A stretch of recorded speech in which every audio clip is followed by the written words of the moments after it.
dan mempunyai hak penuh untuk membentangkan, meluaskan rezeki seseorang atau membatasi. Dan jodoh itu bagian dari rezeki. Tadi sudah kita bahas tentang itu. Rezeki yang sangat luar biasa, salah satunya adalah bentuknya jodoh. Maka siapa yang dapat jodoh yang baik, bersyukurlah luar biasa, karena itu rezeki yang tak terkira harganya, nilainya.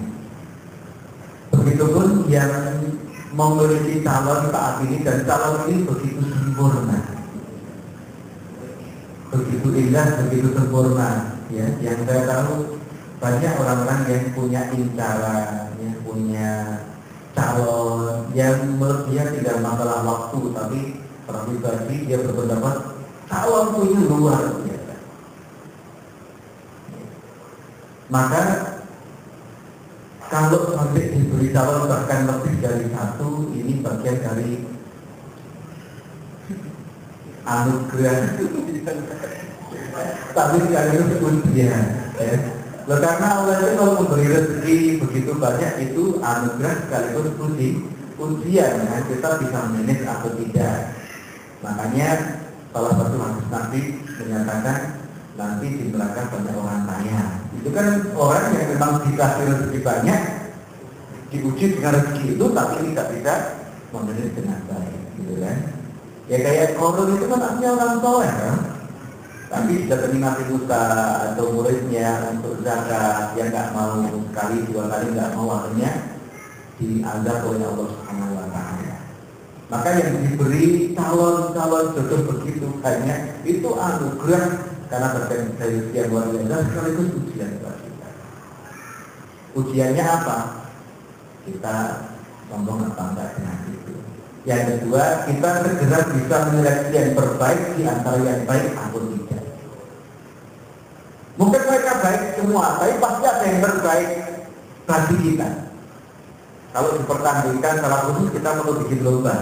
Tapi kalau yang terbaik di antara yang baik menurut kita, tidak hanya menurut pengetahuan kita atau hasil istiqoroh kita, segera diambil. Tadi sudah kita singgung, mengapa ini perlu disyukuri dan segera take action? Karena ada banyak orang yang, mohon maaf, ditaksir orang saja tidak, punya calon saja tidak. Sebelum saya ke sini, karena mohon maaf, setiap Selasa, Kamis, dan Sabtu saya menangani ta'aruf yang bereksklusif ke Indonesia. Ini saya sebelum ke sini menangani gadis 49 tahun. Selama 49 tahun enggak ada cowok yang gede. Ini kan luar biasa gitu. Maka masih di usia 20 sudah banyak yang masih. Apalagi tiap sore, ya Allah, adik-adik kita. Mas Didi ya, kita tunggu semua loh ya. Kakak TPA tuh sih. Itu tunggu 7 tahun lagi sudah jadi semua. Ya. Saya mendapat bukti banyak orang yang sama sekali tidak ditaksir orang lain, sehingga dia takut untuk naksir orang lain. Bukannya nggak pengen nikah, pengennya nikah beribu, tapi nggak ada yang mau diajak nikah. Ini kan luar biasa. Bahkan yang lebih mengenaskan, ada orang yang karena senang di dunia cetak mencetak, dia udah bikin surat undangannya, nama dia udah ada, nama ceweknya belum ada. Giliran suatu ketika ada yang mau, udah dideketin, udah dilihatin surat undangannya, ini tinggal kamu tak cantumkan di sini. Malah nikah sama orang lain. Itu kan apa? Maka sekali lagi, yang dibentangkan jodohnya oleh Allah, diperbanyak pilihannya, harus bersyukur. Iya. Sabar, syukur, ikhlas, tapi kemudian harus menuju langkah-langkah yang terbaik. Kita simak surat Zumar ayat 53 selanjutnya. Ternyata di ayat itu Allah mengingatkan, Qul ya ibadiyalladzina asrafu ala anfusihim. Katakan, wahai Muhammad, untuk hamba-hambaku yang selama ini terlalu berlebihan pada diri mereka. Kalau kita kontekskan dalam masalah jodoh, ada orang yang dalam mengejar jodoh berlebih-lebihan. Misalnya memasang kriteria yang menurut Allah kurang masuk akal misalnya. Saya mesti harus dapat yang begini, yang begitu. Maksud saya apa? Tidak mengukur dengan langkah-langkah konkret yang dia lakukan. Jadi ya senang yang begini, tapi langkahnya tidak jelas. Dia tidak memaksimalkan potensi. Jadi kalau sampai ada di antara kita yang dalam hal jodoh kemarin berlebih-lebihan, atau misalnya belum sudah menolak, ada cowok datang baru jarak 100 meter, enggak, saya enggak mau, pokoknya enggak mau. Saking larisnya sampai kalau ada yang datang baru mau, pasti mau cinta sama saya. Itu berlebih-lebihan. Atau mohon maaf, berlebih-lebihan tidak bisa bermakna begini. Terjebak dalam dunia pacaran ya, tidak jelas. Sering saya sampaikan, ada pacaran model KMTI dan kissing, necking, tapping, intercourse, sampai kebablasan berciuman, kebablasan masuk wilayah leher, kebablasan pegang sana, pegang sini, sampai akhirnya melakukan intercourse, melakukan hubungan lainnya suami istri. Saya sudah tidak kaget tiap saat dapat laporan kayak pagi-pagi ada SMS, Ustaz saya kelas 2 SMP, saya punya pacar. Nah, pacarnya itu selalu ngajak begituan. Saya perjelas kan karena 2 SMP kan, begituan itu apa? Kayak Ustaz nggak tahu kerja anak muda. Kalau malah diceramai sama dia. Oh kamu udah muda ya dulu ya Allah. Tua aja. Kayak Ustaz nggak tahu kerja anak muda ya begitu terus. Nah, sudah saya perjelas lagi, apa yang kamu lakukan? Semua sudah aku lakukan, bahkan sempat sampai melepas seluruh pakaian. Yang belum tinggal rutinitas saya, yang belum hilang. Ya sudah begitu, tapi tidak sampai perut kayak itu. Jadi perut dia itu masih suci. Karena itu ya bisa tidak bilang. Ukuran kesucian itu bukan masalah selaput jalan. Ukuran kesucian itu ya sejak awal sudah walang takrobun. Nah, oleh sebab itu jangan pernah mendekati zina dalam arti hal-hal yang bisa mengarahkan kepada perzinahan sudah dihindari sebelumnya. Pacarannya itu sudah nggak benar, apalagi sampai kebablasan, sampai pegangan, sampai berciuman, berpelukan dan seterusnya. Itu menurut tafsir saya, menafsirkan ayat surat Zumar ayat 53 tadi, itu bisa digolongkan atau bisa dimasukkan ke dalam orang yang berlebih-lebihan atas diri kita terhadap calon jodoh kita. Nanti suatu saat kita akan bahas ada 10 penghalang jodoh. Salah satu dari 10 penghalang jodoh itu adalah kita memang menyakiti calon jodoh kita yang sebenarnya. Gimana dia mau datang mau kita sakiti? Maksudnya bagaimana? Allah kan sudah menyiapkan calon yang terbaik bagi kita. Tahulah misalnya Allah sudah nyiapin, tahu dia lama itu misalnya. Nah, kita kemudian ya, ketika kita belum yakin seseorang itu yang terbaik buat kita, tahu-tahu kita sudah berzina dengan dia, maka kita ini sama dengan telah menyakiti jodoh yang sebenarnya. Sehingga jodoh kita yang sebenarnya yang punya disiapkan oleh Allah itu nggak jadi datang atau ditahan sementara oleh Allah karena kita berzina. Makanya ia membuat zina, tapi Nabi itu kisah. Jangan kamu berzina, berselingkuh dan segala macam karena akan mengundang 6 azab. Salah satunya adalah memutus pintu rezeki. Dan tadi kita selamati jodoh bagian dari rezeki.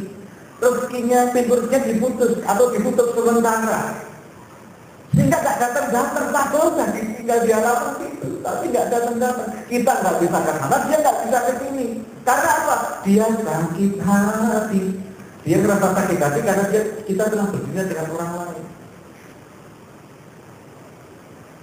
Maka peluang kita satu, kalau kita pernah berlebih-lebihan, apalagi pernah berzina, Mungkin dulu waktu masih SMP, SMA pernah melakukan hal-hal yang gak baik dengan mantan kita yang saya nggak tahu jumlahnya berapa. Peluang kita untuk mendapatkan jodoh yang baik adalah tobat dulu. Tobat dulu. Kita pastikan anggota tubuh kita melupakan dosa-dosa yang pernah kita lakukan. Kita pastikan malaikat Raqib Atid menghapus catatan-catatannya. Kita pastikan tempat-tempat lokal-lokal, petak-petak tanah yang pernah menyaksikan kita maksiat di situ, lupa bahwa kita pernah maksiat di situ. Dan ternyata untuk membuat terhapus catatan jelek kita di malaikat Raqib Atid, kemudian membuat anggota tubuh kita lupa, kemudian membuat petak-petak tanah, ruangan-ruangan yang pernah kita maksiat itu jadi melupakan bahwa kita pernah maksiat gitu. Itu satu langkahnya, yaitu taubatan nasuha. Taubatan nasuha. Kita sedikit putih, bersih, seakan-akan tidak pernah maksiat lagi. Maka saya mengarang satu nasib dengan taubat cinta. Itu kalau itu bukan terkait dengan perzinahan atau apa, tapi terutama terkait dengan apa ya, silaturahmi. Silakan bertobat dengan cara masing-masing, tapi standarnya yang utama adalah 4M: menyesal, memperbanyak istighfar, menyatakan diri tidak akan mengulangi lagi. Kemudian yang keempat adalah mengirimi kemaksiatan kemarin, menutupi kemaksiatan kemarin, mengirimi atau menutupi atau menghapus kemaksiatan kemarin dengan kebaikan-kebaikan ke depan.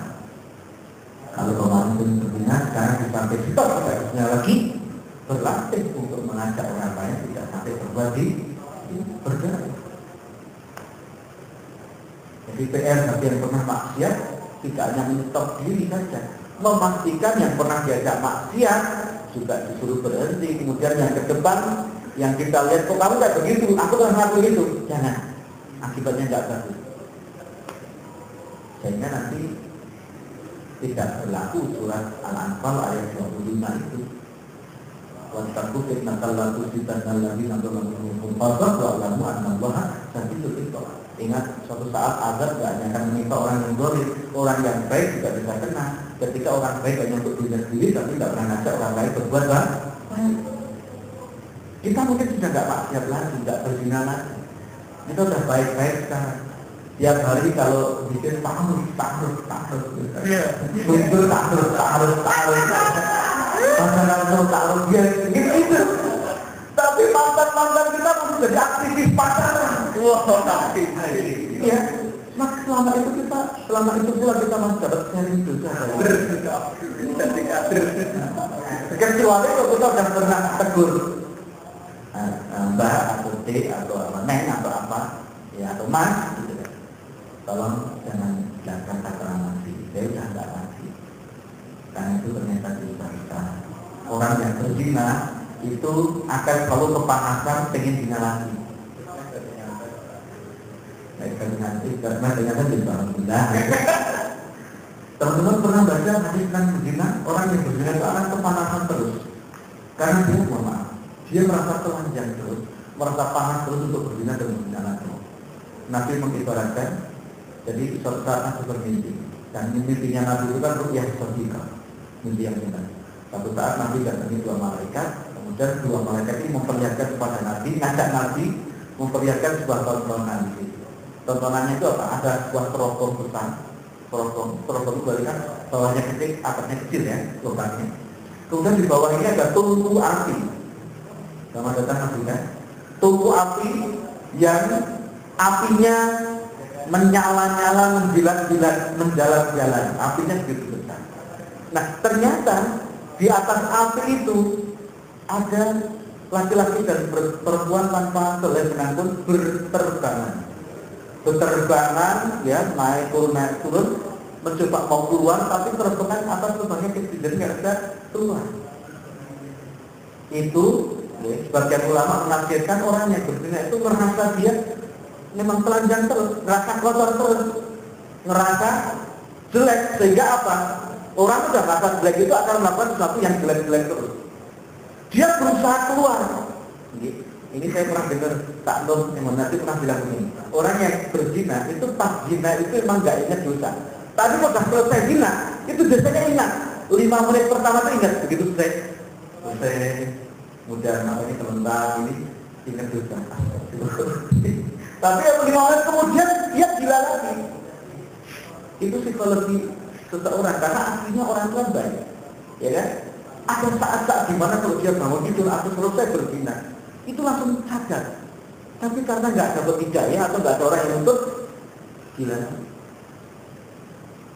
Subhanallah. Maka betapa kalau kita pernah melakukan hal-hal yang baik, pernah berlebih-lebihan di masa lalu dalam mencari jodoh, maka peluang bagi kita adalah taubat dulu, bukan cari dulu, tapi taubat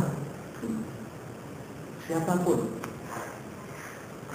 Karena mencari jodoh bukan kemudian cari sekarang untuk besok nanti, kan? Mungkin setahun lagi baru akan menikah. Carinya sejak sekarang. Tapi sebelum jauh jangan mencari taubat dulu. Taubat dulu. Bahkan Nabi dalam sebuah riwayat menyatakan orang yang pernah berzina itu seperti mayat hidup. Kalau istilahnya dia mayat hidup, berarti dia itu oleh Allah dianggap adanya seperti tidak adanya. Doa apapun tidak akan dikabulkan, minta apapun tidak akan didengarkan. Wong dianggap mayat hidup. Orang itu terputus semua amalnya ketika sudah meninggal, kan? Nah kalau dia dianggap mayat hidup, alias hidup tapi dianggap mati, selama dia belum taubat, dia belum bisa menghidupkan dirinya sendiri sehingga bisa mengakses lagi hubungannya dengan Allah Subhanahu wa Ta'ala. Saya tidak tahu masing-masing pernah melakukan apa dengan mantan-mantannya, ya. Tapi jangan pernah terlalu saya diri, aku dulu gak ngapa-ngapain kok, gitu kan? Aku cuma ciuman itu bahaya. Aku cuma gandengan tangan, itu bahaya. Nabi bersabda, lebih baik kepala kita ditutup dengan besi panas hingga tembus otak kita daripada bersentuhan dengan lawan jenis. Gitu ya. Itu baru bersentuhan, belum yang lain. Maka kenapa zina itu masuk 1 dari 10 dosa besar karena itu. Nanti cek juga dalam surat Al-Mu'minun, ya, betapa orang-orang yang pernah melakukan maksiat utama zina itu peluangnya memang harus tobat dulu.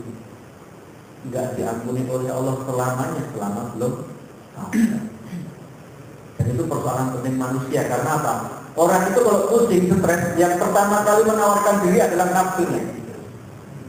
Ada penelitian ilmiah menunjukkan orang itu kalau lagi stres, lagi galau, yang pertama kali menawarkan diri adalah nafsunya. Padahal kita ini sekarang berada di sebuah zaman di mana galau itu hampir tiap hari. Stres itu mengitari kita. Ya. Kalau kita nggak betul-betul kita dengan Allah, nggak banyak zikir, nafsu kita yang menawarkan diri untuk menenangkan hati kita. Dan ini termasuk orang-orang yang sudah soleh selama ini. Orang soleh godaannya lebih banyak. Setan yang disiapkan oleh iblis juga lebih dahsyat untuk menggoda orang-orang yang soleh. Halo. Bahkan yang sudah mulai tobat masih akan digoda, kan? Masih ingat? Malah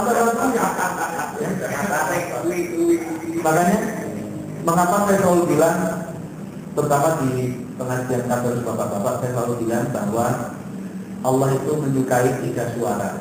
Yang pertama suara dikun, suara kokok ayam jantan di pagi hari. Sekitar jam 2:30 itu ayam-ayam mulai berkokok.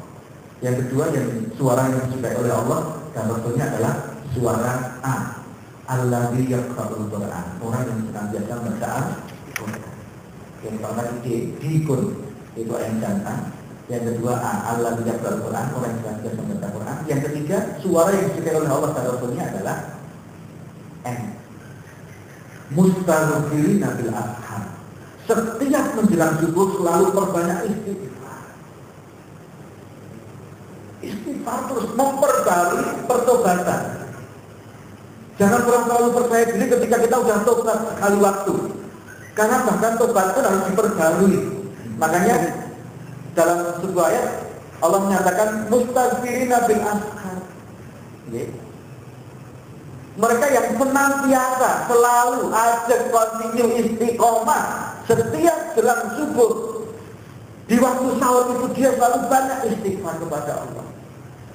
Pernah dulu saya sampaikan ada seorang yang soleh yang selalu bangun pagi kemudian sholat subuh ke masjid. Suatu saat dia ketiduran. Tapi bukan berarti karena malamnya sebelumnya nanti ketiduran dulu. Karena saya gak lupa cara bagi-bagi minggu. Gara-gara ketinggal. Ya bukan bukan. Bukan bau. Ceritanya gini. Ada orang soleh yang setiap pagi bangun dan langsung terus sholat. Suatu saat dia karena kelelahan, nggak bangun subuh dan akhirnya nggak ke masjid. Akhirnya apa? Setelah dia merasa bersalah kepada Allah, dia istighfar terus. Wah, tobatnya diperbarui luar biasa. Wah, astagfirullah, ya Allah, aku kok gak subuh ke masjid, saya nyesal sekali. Wah, semangat luar biasa. Ternyata apa? Begitu dia habis tobat, besok setiap akan subuh, pintunya selalu ada yang mengetuk. Tak. Subuh. Dia bangun, wah, sudah subuh nih. Dia bisa ngerti. Setiap hari dia ketok-ketok. Suatu saat, ya, ternyata apa? Dia ketok-ketok ini menampakkan.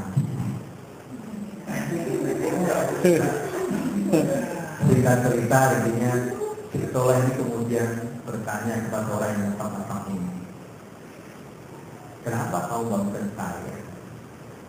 Kata si pengetok, saya membangunkan kamu subuh. Setiap subuh kamu aku bangunkan karena aku nggak ingin kamu tobat. Kemarin tuh waktu kamu tinggal subuh tobat luar biasa kayak begitu. Itu bikin saya dan anggota keluarga saya terbakar semuanya. Ternyata itu adalah setan. Yang ngetok setiap pagi adalah setan atau jin kafir. Dia merasa kebakaran ketika kita itu melakukan istighfar sangat luar biasa. Makanya yang sudah tobat jangan sekali saja. Dan enggak jangan biasa-biasa tanpa teh. Ya. Maksimalkan seakan-akan kita mau banyak dosa setiap hari. Karena kita banyak dosa setiap hari. Jadi kalau istighfarnya biasa, berdoa.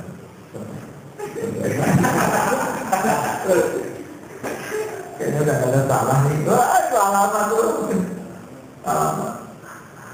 Alamat. Itulah yang kemudian menghambat langkah-langkah.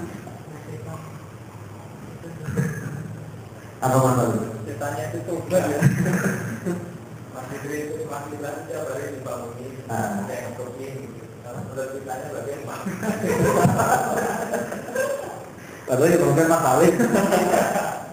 Ya dan pertama itu loh. Kalau ingat juga tiap hari terus kalau kita semuanya. Ya. Kalau kita ingat juga tiap hari, kita istighfar luar biasa. Terus kapan kita mau move on?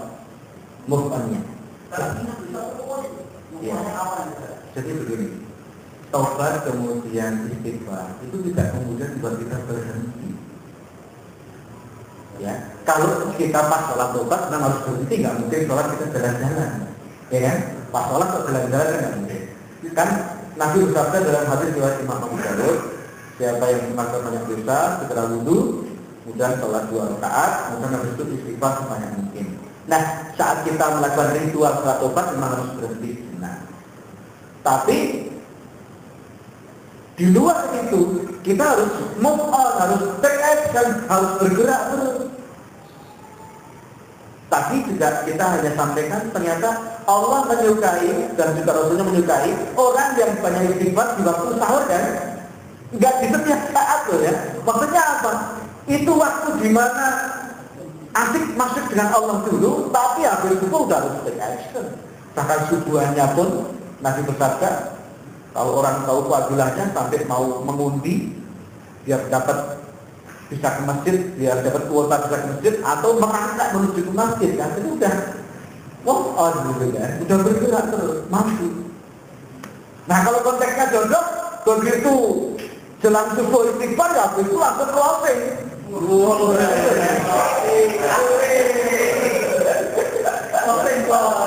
Closing misalnya, aku tahu kamu sudah 70 kali menolak cinta. Ya, misalnya ya, Mas Edi, aku tahu engkau sudah menolak cintaku 70 kali. Siapa tahu yang ke-71 engkau menerima aku. Karena apa? Orang-orang yang menolak cinta itu ada kemungkinan memang satu, sedang ada pilihan yang lain. Yang kedua, atau masih salah paham dengan kita, atau sudah paham dengan kita tapi belum mantap dengan kita. Dan iman seorang, keyakinan seorang itu naik turun. Siapa tuh pas naik kemudian yakin dengan kita. Makanya saya juga kurang setuju kalau ada cowok yang bilang begini, Ustaz, nggak ada yang mau dengan saya. Hanya wanita-wanita yang lagi pusing mungkin yang mau dengan saya. Nanti jangan sampai terjadi. Maksudnya kalau dia lagi waras nggak ada yang mau sama dia. Jadi istighfar, tobat begitu, gerak terus. Ya. Seperti misalnya dalam konteks yang lebih luas, misalnya dalam surat Jumu'ah disebutkan kan, kalau pas begitu dengar panggilan untuk Jumatan, tinggalin apa saja. Tapi habis itu, gimana? Kalau iraku dia disolati, fantasilu, terbang kemana-mana, mohon kemana-mana, gitu kan? Karena apa? Kalau konteksnya jodoh, fadlun minallah itu, ya jodoh-jodoh yang baik itu, calon-calon yang baik itu, kita kerja kemana-mana. Memang ada yang bilang jodoh nggak perlu dipikirkan, tapi ditarik. Tapi menarik jodoh itu sendiri juga sebetulnya adalah dengan kita harus ada bukti di depan Allah kita itu mau bergerak, kita tidak statis, kita tidak diam saja. Iya.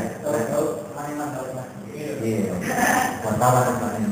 Saya dengar ceramahnya yang kiai, terus yang datang ke tempat BDS itu di malam, terus mereka nontonin apa Pak Kiai yang nggak pernah ada di rumah mandi terus jawabannya jadi temannya BDS tapi nggak gimana tapi mau bikin mereka karena di toilet dan kenapa yang sampai nanti mau sama yang BDS itu juga. Iya, oke. Itu namanya Kiai Badali. Dulu pada zaman dulu pernah ada seorang kiai yang sangat terkenal, soleh, namanya Kiai Badali. Dia punya hobi, di antaranya adalah sering pergi ke lokalisasi dengan tukarnya, dengan andong. Maka kalau nanti kita juga akan andong-andong. Laskar tantangannya juga laskar rombongan laskar akhlak berdoa. Ini pakai andong sama terakhir Lagi Badali ini ternyata apa? Punya hobi bawa tukar dia, ambil dia ke lokalisasi, kemudian menjemput beberapa wanita nakal di sana, dibawa ke rumah. Kemudian sampai di rumah, kan si wanita nakal kan nanya, main kita di mana? Nah, mainnya saya. Kamu saya kenalkan dulu dengan istri saya, dikenalkan dengan ibunya dia, ini punya ini. Kenapa? Bisa bikin istrinya ya? Iya Pak, tenang aja. Jadi yang satu liganya lurus, yang itu berikutnya terus nih, udah di rumah, dikasih kali dunia, pindah-pindah kemudian kamar punyainya, disuruh mandi dulu, kemudian ganti pakaian yang bagus, dikasih wangian dan seterusnya. Begitu udah siap, sekarang pakai nanti dulu. Kamu kan rumah kan tiap hari lembur, nggak pernah istirahat malam, gitu kan. Kamu kalian tidur dulu ya, tapi kalau saya butuh saya bangunkan. Memang kata-katanya masih mengarah ke sana, kan? Kalau saya butuh saya bangunkan. Begitu dicocok, dibangunkan kan bagus, terbetul. Sekarang ibu, sepanjang Allah itu habis ngiler, habis ini mandi dulu. Nanti saya tunggu di ruang tamu. Wah, ini di ruang tamu. Itu yang mungkin pintunya enggak juga. Berbuka di ruang tamu, Pak Kiainya ternyata amplop. Kami kalau dibukin semalam di berat bayarnya apa? Saya dibayar sekian Pak Kiai. Satu malam ya. Ini sudah persiapkan amplop untuk masing-masing kalian. Silakan tolong. Nanti kita belum ngapa-ngapain. Enggak bisa ngapa-ngapain. Kamu itu kan begitu di tempat yang tidak baik kan hanya karena uang toh, gitu kan? Sekarang aku penuhi tanpa aku harus merendahkanmu sebagai seorang hamba Allah. Kamu tuh hamba Allah. Aku menghormatimu karena aku hamba Allah. Kamu juga hamba Allah. Pokoknya gini aja. Suatu ketika kamu pengen tobat, datang ke tempat saya. Kata si wanita, maaf aku tobat. Yang penting dapat duit gitu kan? Karena belum terbuka hati. Tapi Pak Kiai sudah mencoba memberikan semacam stimulus, ya rangsangan. Suatu ketika kamu pengen tobat, datang ke tempat saya. Ternyata apa? Beberapa tahun kemudian para wanita yang pernah dibawa ke rumah ini tiba-tiba saling curhat kalau mereka sering diperlakukan tidak baik oleh laki-laki yang datang ke situ. Akhirnya apa? Kita mereka jenuh dengan kehidupan malam yang ada dan mereka ingin tobat. Akhirnya rombongan mereka ke rumahnya Kiai ingin tobat. Setelah tobat dinikah saja dengan para santri-santri yang ada. Jadi tolong siapkan diri semuanya. Karena saya tak kali-kali tidak para santri Nah, pertanyaannya tadi menarik ya. Kenapa para santrinya Pak Kiai Badawi mau menikah dengan mantan-mantan orang tidak baik? Nah, tolong catat bahwa ukuran kebaikan seorang itu bukan kok dia masih bucin atau tidak, bukan kok dia itu mantan siapa dan siapa pun. Tapi yang utama kita itu sudah taubat atau belum? Karena al-insan mahalul khata' wa nisyan. Enggak ada manusia kecuali dia itu memang tempatnya salah dan juga lupa. Maka setiap orang yang banyak salah dan banyak lupa kemudian mau tobat, disitulah level dia naik. Ketika dia level dia naik, maka yang berlaku adalah surat An-Nur ayat 26. Yang baik pasti berbeda dengan yang baik. Para santri itu insya Allah baik karena nggak pernah kayak begitu. Si mantan-mantan tadi kan sudah tobat, naik levelnya dan mendapatkan yang baik. Dan ini mohon maaf, para ulama-ulama terdahulu banyak yang kemudian seperti ini. Mereka cari orang yang nggak baik dan disadarkan. Nggak usah para ulama dulu ya. Saya punya jamaah pengajian. Namanya saya sebut biar Anda yakin bahwa ini benar. Dan ini, oke, kita punya jamaah di Jakarta namanya Mas Subur. Itu mantan marketing Fatahillah. Nah, Mas Subur ini, mohon maaf, itu beliau mengambil istri seorang anak janda. Ya intinya memang keluarganya itu keluarga hitam semua. Tapi dia berpikir di saat semua keluarganya bilang, kamu tuh kayak nggak ada wanita lain aja. Saya Mas Subur bilang, saya yakin bisa memiliki anak. Saya yakin bisa memiliki anak ini. Meskipun ibunya masih aktif. Jadi kalau lagi ke sana, silaturahmi, ibunya lagi sama wanita lain. Meskipun anaknya nggak ketahuan kayak begitu, tapi walau begitu apa enggak ada kawannya.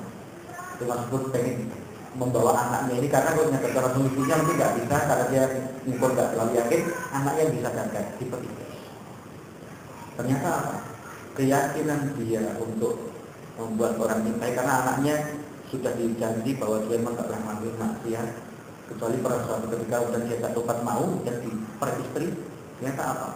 Dengan tobatnya si anaknya ini kemudian diajak nikah oleh Mas Subur ini, ternyata apa? Betul membawa orang sekitarnya termasuk ibunya tadi untuk tobat semuanya. Subhanallah. Dan itu saya tulis di tanya-tanya di buku saya kedua, judulnya Syahadatnya Kebabat Cinta.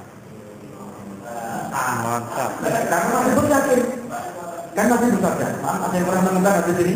Nabi bersabda begini, jangan kamu sembarang mengambil seseorang dari pasanganmu, meskipun dia baik, tapi dia hidup di lingkungan comberan. Dalam arti, kalau bahasa Nabi itu sayur yang baik, tapi tumbuhnya di tengah tempat yang tidak baik, ada kemungkinan dia terkontaminasi ke bahasa sekarang itu ya. Ya, mungkin dia kelihatan halus lembut, tapi ternyata dia cerewet suatu ketika karena pernah merekam kecerewetan orang-orang di sekitarnya. Gimana? Nah, Nabi menasihati itu.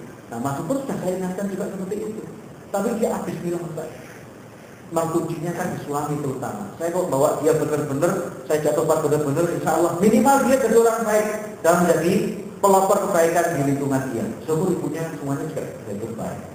Ya dengan itu ternyata di diamini oleh Allah Subhanahu wa taala.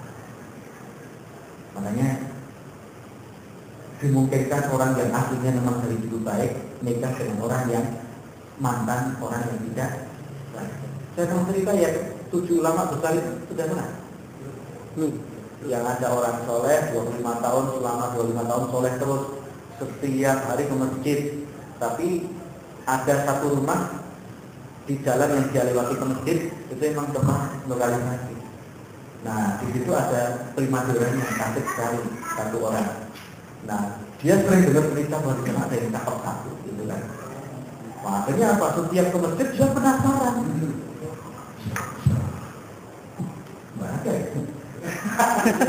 Suatu saat dia melihat ke tempat itu, saat itu si primadonanya itu, wah, dia nggak tenang hatinya, wah, tenang, gitu kan. Cakep banget, dia tertarik sekali. Sampai akhirnya dia pulang dari ke masjid, dia penasaran dia itu dan selalu dibiarkan oleh Allah karena itu dia. Sampai suatu saat dia itu terdorong untuk mengetahui berapa tarifnya kalau sama dia. Akhirnya dia tahu tarifnya, masih tetap kasih ke masjid. Dia sambil janji mengumpulkan uang untuk bisa membuking wanita itu.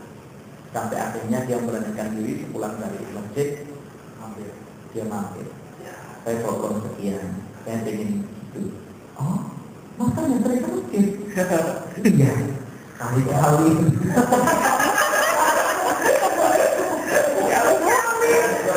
Akhirnya apa? Si wanita itu kaget dalam hati dia udah kena shock terapi ya. Ternyata orang baik pun bisa begini, gitu kan? Dia kaget. Akhirnya apa? Dengan senang hati dia, silakan saya. Iya, saya menghargainya begini. Ayo. Begitu mencoba sudah mengarah ke tempat yang khusus, akhirnya si laki-laki ini ingat Allah. Akhirnya istighfar. Padahal dari depan mata dia langsung istighfar. Akhirnya, Mbak, aku nggak jadi. Uang ini silahkan diambil. Aku nggak jadi. Aku mau pulang. Langsung kabur. Saat kabur itulah si wanita ini dia kaget luar biasa. Ternyata dia memang asli orang baik. Mungkin sempat terpukul dan kembali jadi orang baik. Berarti masih ada orang baik di muka bumi ini. Saya kira tidak ada lagi orang baik sehingga saya seperti ini. Maka sekarang saya akan tobat kepada Allah. Saya akan cari laki-laki itu. Kalau mau dia akan saya tidak nikah. Akhirnya dia tobat. Dia mencari rumah laki-laki ini. Nanya ke sana kemari. Begitu ketemu rumahnya langsung diketuk. Assalamualaikum. Tidak ada yang jawab. Yang lain di dalam sudah nyipet si model. Iya gitu kan. Terus 2 kali tidak dijawab. Itu diketuk yang ketiga dia memberanikan diri membuka pintu. Tapi karena memang dia nakal banget saat itu. Begitu buka pintu melihat langsung pingsan dan langsung meninggal dunia si laki-lakinya. Si wanita sedih. Begitu sedih dia langsung bilang ke hadirin yang datang, tolong kalau dia masih punya saudara laki-laki yang belum nikah, saya siap menikah sama saudaranya itu. Akhirnya didapatkanlah saudaranya si lelaki soleh ini yang belum nikah. Akhirnya nikah sama saudaranya ini. Dan dari pernikahan mereka lahirlah 7 ulama besar. Maka kalau ingin punya anak 7 ulama besar,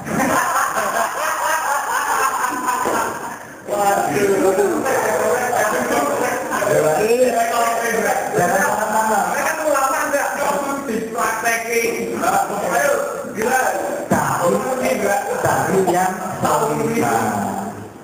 Para ibu-ibu cari yang soleh dan solihah itu akan menempel status itu. Soleh dan solihah itu status dan akan menempel kepada orang-orang yang baik dari awalnya atau pernah nggak baik tapi kemudian bertobat. Maka saya nggak setuju ada akhwat dan itu banyak yang dari saya sudah nggak berhenti, saya sudah merasa kotor, saya kayaknya sudah nggak layak untuk dapat jodoh yang baik. Keliru kamu, Mbak. Begitu kamu tobat, kamu naik levelmu dan kamu layak dapat yang terbaik. Loh, kan bingung Ustaz, katanya orang yang pernah mencium itu nanti akan dapat jodoh yang pernah mencium juga. Siapa yang bilang nggak ada yang mencium? Itu hanya kata-kata orang bijak. Orang yang pernah mencium akan dapat jodoh yang pernah mencium. Hukum karma itu adalah keadaan. Itu kan mirip-mirip kayak hukum karma kan. Orang yang pernah begini akan dapat begini, ya kan? Di Islam itu hebatnya ada satu hal yang kalau itu dilakukan akan memutus akibat buruk. Kan logikanya orang-orang zina nanti akan dapat akibat buruk. Itu bisa dipotong di tengah jalan dengan apa? Tobat. Status kotor akan nempel terus selama kita maksiat. Begitu kita tobat, status kotor itu akan hilang dan kita level di tangan. Maka pernah melakukan apapun di masa lalu, selama sekarang kita belum sabar, belum maut, tobat. Insya Allah yang terbaik. Innallaha la yaqbalu taubatal 'abdi, innallaha yaqbalu taubatal 'abdi malam yubadir. Allah pasti menerima taubat seorang hamba selama sebelum syakaratul maut. Gitu ya. Terima kasih. Masih ada yang lain? Ini pertanyaan dari Twitter. Iya. Apa nama itu? Live tweet. Ada yang nanyain yang ada yang live kalau wanita menjaga kehormatannya itu jika orang tua sudah mengantarkan 3 anak perempuannya sampai sudah menikah dengan baik, maka akan mengantarkan ke gerbang surga. Itu hadisnya apa? Ayatnya apa? Memang ada, maksudnya gimana? Ya. Kalau yang pernah saya baca dan kaji itu begini. Berbahagialah orang tua yang memiliki anak 3 perempuan semua. Karena ketika anak perempuan itu menjadi penghalang si orang tua masuk ke neraka. Kita ada sahabat yang bertanya, kalau 2 gimana nanti? Anakku cewek tapi cuma 2 juga termasuk. Itu hadisnya. Nah, ya mungkin ada pertanyaan 1 atau 4 atau 5 bisa jadi juga mungkin jawabannya. Karena yang utama sebetulnya bukan masalah jumlah menurut saya, tapi amanah anak terutama perempuan itu loh, itu susah kan? Ibarat anak perempuan itu kan ibarat gelas ya, atau mangkok kaca. Yang kalau kita nggak bersihkan dia mudah kotor, yang kalau kita nggak hati-hati memegang kita pecah dan seterusnya. Kalau orang Jepang bilang disunduk, duduk, di mana itu loh. Ya gampang banget. Jadi wanita itu memang kan, gitu. Dan si laki-laki ngapain aja butuh aja kayak gitu ya. Memang enggak. Itu kan mengapa kemudian kalau ada yang punya 3 anak wanita, apalagi solihah semua, sampai kemudian menikah dapat jodoh yang terbaik, ya pasti saya yakinnya anak-anak ini akan mengantarkan orang tuanya ke surga dan terhindar dari neraka. Cuma kalau bicara konteks hadisnya seperti tadi, persepsinya ya, 3 anak perempuan mendidik dengan baik akan menghalangi orang tuanya masuk neraka. Ya, kalau sampai pernikahan itu mungkin bisa jadi ada hadis lain atau itu penjabaran. Ya karena ukuran kebaikan seorang wanita terutama kan ya memang harus terusnya, nggak cuma ketika masih anak-anak kan, sampai pernikahan, ya bisa jadi itu penjabaran. Karena gini, kalau laki-laki begitu sudah dewasa kan bisa pilih jodohnya sendiri, bisa melamar sendiri. Kalau perempuan kan wajib bagi orang tua untuk mencarikan jodoh dan menikahkan. Jadi kalian yang masih gadis itu wajib bagi orang tua untuk nyariin yang terbaik, bahkan menikahkan, bahkan membiayai semua. Kecuali janda, kalau janda izinnya diri sendiri, dia bisa jalani pernikahan sendiri. Sudah kan? Berarti yang lain? Masih ada waktu 10 menit. Ya, kan. Lupa saja, kapan kira-kira waktu yang paling tepat untuk kita mendevelopkan anak kita kepada orang tua? 1 orang dia. 1 orang. Diluk ya, digulung. Kapan waktu yang tepat? Sementara kita masih dalam proses uji orang tua kita belum mengizinkan kita untuk melakukan pernikahan. Ya. Ya. Kemarin sudah pernah kita singgung. Jadi begini, ketika kita masih dalam kondisi, ini kita bicara lagi dulu. Ketika kita masih dalam kondisi, misalnya masih suci, masih berusaha dan segala macam, intinya kita ngukur belum sepenuhnya siap. Kita sudah bisa memuji seseorang yang memang kita sukai dan kita yakini layak dari kita. Caranya kita sifat dulu, kita booking dulu. Kayak orang mau beli belum punya duit, dibuking dulu kan. Mas, jangan dijual ke tempat lain. Ini saya berminat betul. Cuma duitnya masih kurang. 1 tahun lagi insya Allah saya akan lunasi semuanya.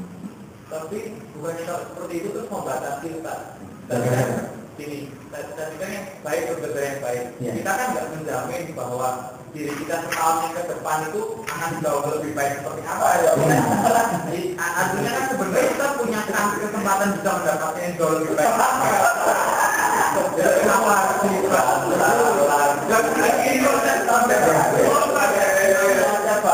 Setelah apa sering dengerin Ustaz ceramah itu, jadi ya kalau sekarang memang kita benar-benar berusia kurang bulan, ya udahlah tambahin terus panasin diri gitu. Siapa tahu kita waktunya nanti kita dapetin jauh lebih bagus yang kita sekarang gitu. Oke.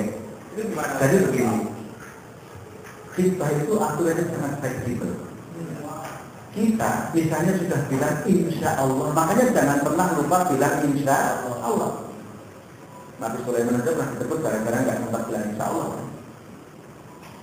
Ketika kita yakin 1 tahun kemudian itu kita akan menjadi lebih siap, maka kita bilang insya Allah setahun kemudian akan saya lamar.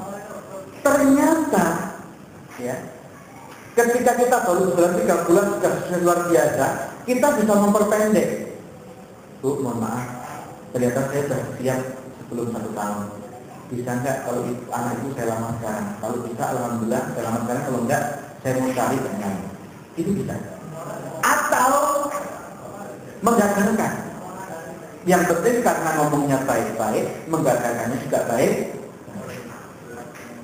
Jadi setelah 4 bulan dipikir-pikir ternyata dia lebih parah atau kita sebaliknya. Kayaknya kasihan banget dia, kalau betul aku kayaknya parah banget gitu kan. Kita bilang ke dia, ya, Pak Bu, ya, memang konteksnya orang tua, sampai ke anaknya. Kayaknya mohon maaf sekali dengan berat hati setelah saya coba istiqoroh. Ingat, saya pernah sampaikan di awal pertemuan apa? Kalau apa-apa mau menerima cinta atau mau nolak cinta atau putus cinta, bawa nama Allah. Pak Bu, setelah saya istiqoroh beberapa kali, sampai saya ulang 7 kali. Kan nanti saya kalau istiqoroh bisa diulang sampai 7 kali. Ternyata agaknya saya belum memungkinkan untuk meneruskan cinta dengan putri ibu. Maksudnya apa nak? Maksudnya saya nggak dari tahun ini akan melamar, tapi saya akan mencukupi cinta saya sampai di sini. Kalau ada yang berminat dengan putri ibu yang lain, silakan. Seperti itu bisa. Yang penting ngomong baik. Karena kita sudah bilang satu, insya Allah, ya, insya Allah itu sudah senjata yang luar biasa. Karena memang yang membuat segala sesuatu ini bukan kita sendiri, tapi Allah. Itu luar biasa. Ini kerajaan. Tadi mungkin mau tertentu, tapi kan dulu tidak tertukar Pak. Dari kita dari itu tadi kan dulu tidak tertukar. Terus ini orang-orang belum terus apa dulu kita yang dari tadi. Terus bagaimana dulu itu ada di dalam waktu ada kata kita nabi. Bagaimana ya dari dalam waktu itu kita terus dengan tidak tulisan. Oke, terima kasih. Jawabannya telah kita berikan. Nanti ada orang yang nanti kita mau. Terima kasih. Semoga bermanfaat. Maghrib.